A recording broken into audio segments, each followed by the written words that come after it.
Good Monday morning, everyone, and welcome in to today's daily Bible reading for February the 26th. Today we are reading together Psalm number 25. The 25th Psalm is described as a psalm of dependence on Yahweh.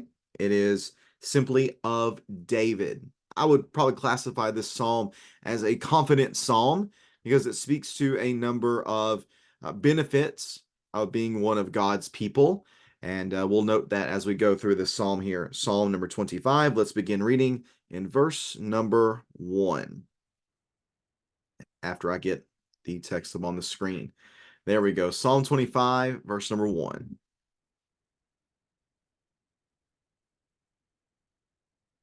Psalm 25, verse number 1. Yahweh, I appeal to you, or I lift up my soul to you. My God, I trust in you. Do not let me be disgraced. Do not let my enemies gloat over me. No one who waits for you will be disgraced. Those who act treacherously without cause will be disgraced. Make your ways known to me, Yahweh. Teach me your ways. Guide me in your truth and teach me, for you are the God of my salvation. I wait for you all day long. Remember, Yahweh, your compassion and your faithful love, for they have existed from antiquity. Do not remember the sins of my youth or my acts of rebellion. In keeping with your faithful love, remember me because of your goodness, Yahweh. Yahweh is good and upright, therefore he shows sinners the way. He leads the humble in what is right and teaches them his way.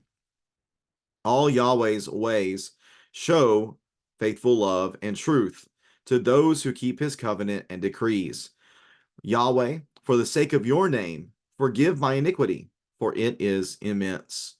Who is this person who fears Yahweh? He will show him the way he should choose. He will live a good life, and his descendants will inherit the land. The secret counsel of Yahweh is for those who fear him, and he reveals his covenant to them. My eyes are always on Yahweh, for he will pull my feet out of the net. Turn to me and be gracious to me, for I am alone and afflicted. The distresses of my heart increase. Bring me out of my sufferings. Consider my affliction and trouble, and forgive all my sins. Consider my enemies, they are numerous, and they hate me violently. Guard me and rescue me. Do not let me be disgraced, for I take refuge in you. May integrity and what is right watch over me, for I wait for you. God, redeem Israel from all its distresses. And that is Psalm number 25, the 25th Psalm, a psalm that talks about dependence on Yahweh. Again, I would probably classify this as a confidence psalm. One writer, Golden Gay, refers to this as a model prayer. Similar to Jesus's model prayer in the gospel accounts, he would compare this psalm to that, in that this is a good standard prayer model to follow for one who wanted to express dependence and confidence upon Yahweh. It begins just like that. Yahweh, I appeal to you, or I lift up my soul to you. My God, I trust you. And then here is the desire of David here. He does not want to be disgraced. Do not let me be disgraced. He says that in verse number 2. He says it again in verse number, let's see here, verse number, let's see, where did it go? Did I circle it? I did. I know I did. I know I circled it somewhere. Let's see here. Verse number 5. Verse number 5? No. Let's see. I circled too many things now. I can't find where I actually circled the disgrace at. I just saw it. Um, let's see. Let's see. Let's see. I don't know where it went now. Anyways, verse number 2 has disgrace. Oh, maybe it's verse number 3, at the end of verse number 3, that those who act treacherously without cause. So it goes from, do not let me, your king, your servant, be disgraced. No one who waits for you will be disgraced, but those who act treacherously without cause, they will be disgraced. They will be disgraced. So his desire in appealing to God, lifting up his soul to God, is that he would not be disgraced. And he has confidence. Again, that's it's kind of the theme here of this psalm. He has confidence that he will not be disgraced because he waits for Yahweh, which the idea of waiting for Yahweh is trusting in Yahweh. So I know that if I wait on you, I know if I trust in you, I will not be disgraced. But those who act treacherously without cause, they are those who will be disgraced. They are those who will be put to shame. They will be put to shame. So what is David's desire then within this text? Well, his desire is to be made known to, or for Yahweh's ways to be made known to him. Teach me your ways, verse number 4. Guide me in your truth and teach me, for you are the God of my salvation. Again, I wait or trust in you. I wait for you, or I trust in you all day long. All day long. There are three big emphases that show up here within this psalm. Number one is something that we're about to highlight. Compassion and mercy from Yahweh. This is often expressed within the psalm 3 times, I believe it is, in the forgiveness of sin, the desire for sin to be forgiven. But it is also expressed in David here asking Yahweh to be with him in various distresses that he finds himself in. So that's one. The other emphasis that we notice already here in verse 4 and 5 is teaching, Yahweh teaching his way to the one who is offering up this prayer. Because again, if the person who is offering up this prayer knows Yahweh, if the person waits and trusts in Yahweh and acts according to Yahweh's ways, then they will not be disgraced and they will receive that compassion and mercy. And then 3, there's emphasis here on God being worthy of trust. God being worthy of this trust, God being worthy of this confidence. So let's look first of all about this compassion and mercy being emphasized. Verses 6 and 7. Remember, Yahweh, your compassion and your faithful love. They've existed from iniquity, or excuse me, from antiquity. Do not remember the sins of my youth or my acts of rebellion. In keeping with your faithful love, remember me because of your goodness, Yahweh, because of your goodness. So here, for the first time, we see there being and asking to be forgiven of sins. Let's see here. We see, or at least for the sins not to be remembered. Do not remember the sins of my youth, verse number 7. Then we also see in verse number 11, forgive my iniquity. Also in verse number 18, forgive all my sin. David sees himself as being this type of person who desires to walk in Yahweh's ways, but also recognizes that he is human and makes mistakes. So Yahweh, please, as I strive to be someone who appeals to you, as I strive to be someone who waits for you, who trusts in you, please forgive me when I fall, forgive me when I fail. We see that compassion and mercy in these requests to remember him and to forgive him. Also, just skipping ahead a little bit, we see in verses 16 through 20, turn to me and be gracious to me, for I am alone and afflicted. The distresses of my heart increase. Bring me out of my suffering. Consider my affliction, my trouble. Again, forgive my sins. Consider my enemies. They are numerous. They hate me violently. Notice this. Guard me and rescue me. Do not let me be put to shame.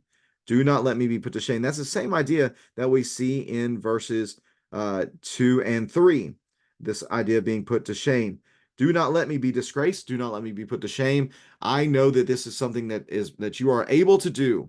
And that not even that just that you are able to do, but you desire to do for those who wait and trust in you. You will bless them in their time of trouble, in their time of affliction, and in their time of need. So again, a strong emphasis here within this psalm of Yahweh's compassion and his mercy, the 3 pleas for forgiveness, and then his plea for God's mercy to be with him in his time of distress.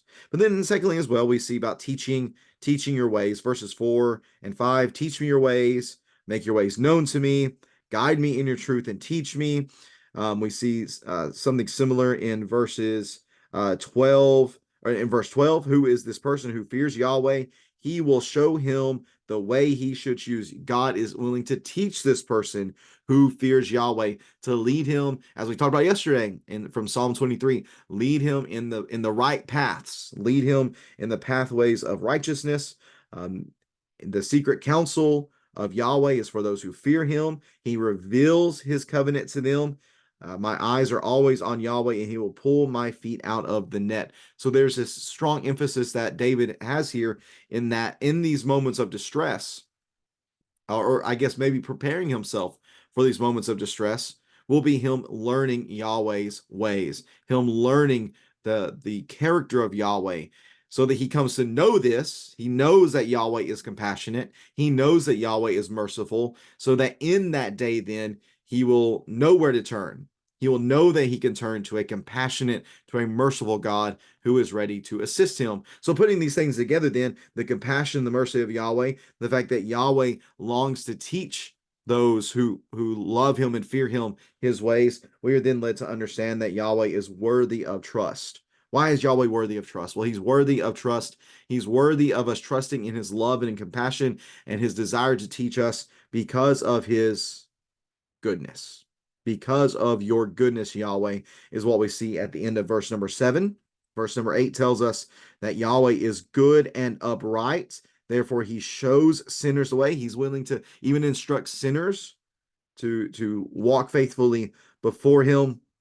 We see faithful love and truth, all of these things being emphasized within this psalm. Again, the faithful love being the hesed, the covenant love, covenant loyalty that we've emphasized so many times throughout this psalm. And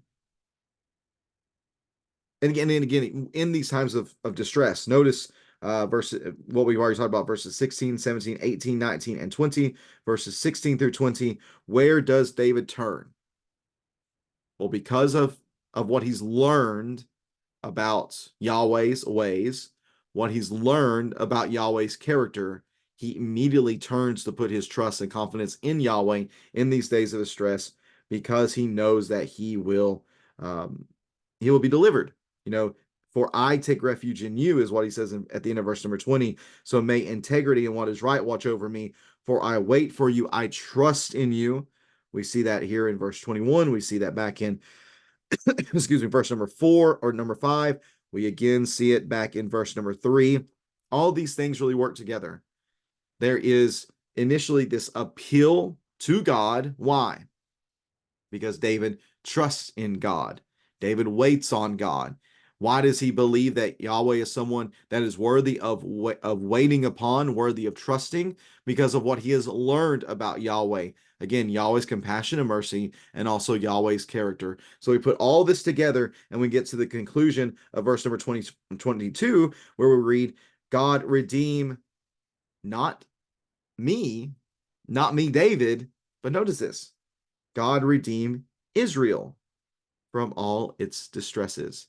Maybe it's that line more than any others that shows us that this could very well be a model prayer for all of God's people to be able to pray on a regular basis.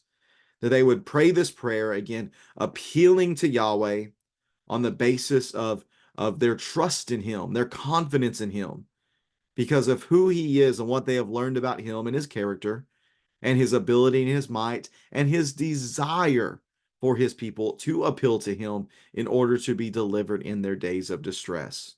David, as I read this psalm, it seems abundantly clear to me that David had confidence in Yahweh.